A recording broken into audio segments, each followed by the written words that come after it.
Kita pasti udah sering dengar kan soal kode etik guru. Tapi sebetulnya itu apa sih? Apakah cuma sekedar tumpukan aturan birokrasi yang bikin ribet? Atau jangan-jangan ini adalah kompas moral yang justru menentukan masa depan pendidikan bangsa kita? Nah, ini nih yang mau kita kupas tuntas bareng-bareng.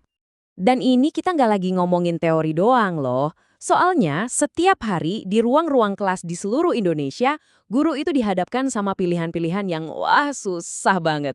Dilema etis yang nyata yang bikin obrolan kita kali ini jadi sangat krusial. Pertanyaan ini mungkin kedengarannya simpel ya, tapi jawabannya itu menentukan banyak hal. Karena sekali saja seorang guru melewati batas, efeknya itu bisa merusak banget dan bekasnya bisa bertahan lama. Coba deh kita lihat contoh-contoh nyata ini, baru berasa kan betapa berbahayanya pelanggaran etika. Ini bukan lagi soal teori, ini soal murid yang kehilangan kabungannya, soal murid yang merasa nggak aman di tempat yang seharusnya jadi pelindung utama mereka. Kerugiannya tuh nyata, baik secara finansial maupun psikologis. Oke, ini dia peta perjalanan kita. Kita akan mulai dari masalahnya, lanjut ke solusinya, sampai akhirnya kita renungkan bareng-bareng. Nah, setelah melihat masalahnya apa aja, yuk kita beralih ke kerangka kerja yang memang dirancang untuk mencegah hal-hal kayak tadi. Apa itu? Ya, kode etik guru. Jadi, kode etik guru itu sebenarnya apa sih? Gini deh, ini tuh bukan aturan buat mengekang guru, sama sekali bukan. Justru sebaliknya. Tujuannya adalah untuk melindungi. Melindungi martabat profesi guru, dan yang paling utama, melindungi setiap murid di dalam kelas. Coba kita sambungkan aturan ini dengan kasus-kasus yang tadi ya. Prinsip tanggung jawab, jelas banget dilanggar waktu guru meminjam uang murid. Menjaga kebersamaan, langsung hancur saat guru berkelahi. Dan prinsip keadilan serta objektivitas, runtuh seketika saat hadiah motor mengubah perlakuan guru ke murid. Jadi, poin pentingnya adalah, setiap aturan ini punya tujuan yang sangat nyata. Tapi tunggu dulu, kode etik ini tuh bukan cuma sekedar daftar peraturan modern loh. Ini sebenarnya perwujudan dari filosofi pendidikan yang akarnya udah dalam banget di bangsa kita. Dan kutipan dari Ki Hajar Dewantara ini benar-benar menangkap esensinya. Pendidikan, menurut beliau, itu sifatnya holistik. Bukan cuma ngisi otak pakai fakta, tapi juga membentuk budi pekerti, membangun manusia seutuhnya. Dan yang jadi jangkarnya dari semua filosofi ini, apalagi kalau bukan Pancasila. Pancasila ini ibarat fondasi yang memastikan kapal pendidikan kita nggak pernah salah arah dan selalu berpegang pada nilai-nilai luhur bangsa kita. Filosofi ini juga mengajarkan kita kalau pendidikan itu kerja tim.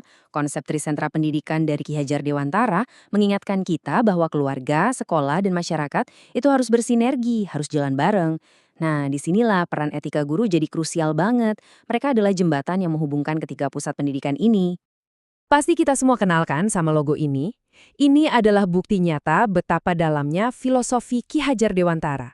Tuturi Handayani itu bukan cuma slogan di seragam. Ini adalah sebuah mandat, guru harus menjadi fasilitator yang mendorong dari belakang, bukan jadi diktator yang memerintah dari depan. Oke, sekarang mari kita hubungkan masa lalu dan masa kini dengan visi yang ambisius untuk masa depan pendidikan Indonesia. Pendidikan kita sedang bergeser loh, dari yang tadinya konvensional, sekarang menuju apa yang disebut pembelajaran mendalam.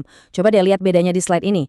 Kita beralih dari guru sebagai satu-satunya sumber ilmu, menjadi guru sebagai fasilitator dan mitra belajar.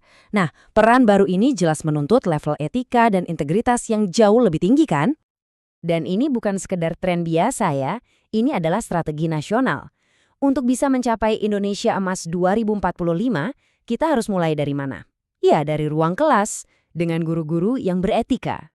Dan inilah profil lulusan yang ingin kita ciptakan.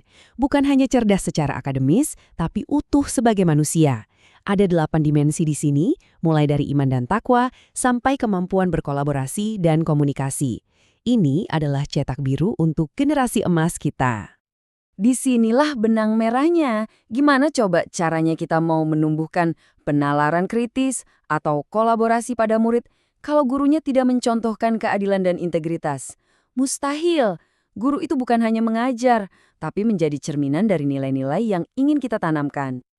Pada akhirnya, pembahasan tentang etika guru ini sebenarnya seperti sebuah cermin. Cermin bagi kita semua yang terlibat dalam ekosistem pendidikan. Dan sekarang yuk kita jadikan ini personal.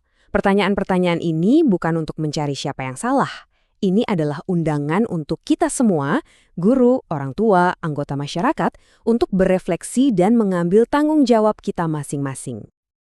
Mari kita akhiri dengan pertanyaan pamungkas ini. Sebuah pertanyaan yang tidak hanya merangkum pembahasan kita, tetapi juga menjadi sebuah panggilan untuk kita semua agar terus memperbaiki diri demi masa depan generasi penerus bangsa.